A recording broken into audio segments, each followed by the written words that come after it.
บุรีบ่าดาราบ่ามีอารมณ์ยังไงได้บ่าแต่เป็นแต่ยืนทัวร์การประกวดปลายเป็นเงินติ้งเงินเต้นบ่าการประกวดกลุ่มกวนยกใจเนี่ยบ่าของไทยนี่มีอารมณ์น่าสบายเยอะบ้างมันดูเรือนเนี่ยบ่ายกขึ้นทางสมรรถภาพระบบกีฬากรรองมันไปนึกบ่าคือกดอย่างนาได้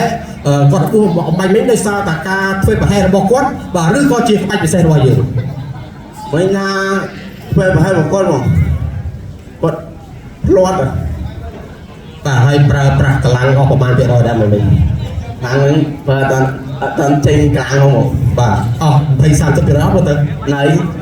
นะบ่าแต่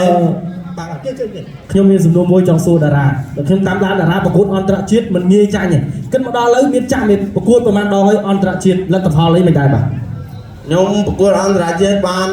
ជិត20ដងហើយខ្ញុំចាញ់បរទេស12ឯង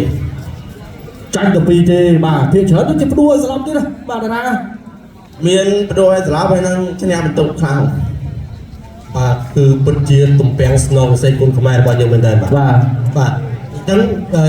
បាទជាចុងក្រោយនេះមានអី5ផ្ញើទៅដល់ប៊ូស្រងបាទក៏ដូចជាអ្នកគ្រប់គ្រងរបស់តារាដែរអត់បាទខ្ញុំអរគុណប៊ូស្រងតែប្រឱកាសខ្ញុំលេងកម្មវិធីធំ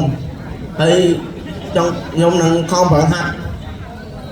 ហើយអរគុណដល់បងប្អូនតែគ្រប់គ្រងខ្ញុំកន្លងហើយខ្ញុំនឹងខំប្រឹងហាត់ឲ្យល្អជាងនេះបាទអរគុណច្រើនតារាបាទគិតត្រឹមពេលនេះគឺក្លឹបតារាមានឡានមួយហើយពីប៊ូស្រងគឺលូនបញ្ញាបាទបើខំចូលលេងប្រកួតដែរអញ្ចឹងតារាខំបន្តិចទៀតបាទឲ្យឡើងគីឡូបន្តិចទៀតគីឡូធំតិចបាទគឺដល់មានឱកាសប្រកួតបាទអញ្ចឹងសំខាន់ថាវេនក្រោយបាទគឺដល់វេនតារាដល់វេនតារាបាទប្រិមត្តទីមន្ត្រីបាទសូមពេលវាសម្រាប់បន្តិចសិនបាទវិលមកវិញជំទស្សនាការប្រកួតជាបន្ត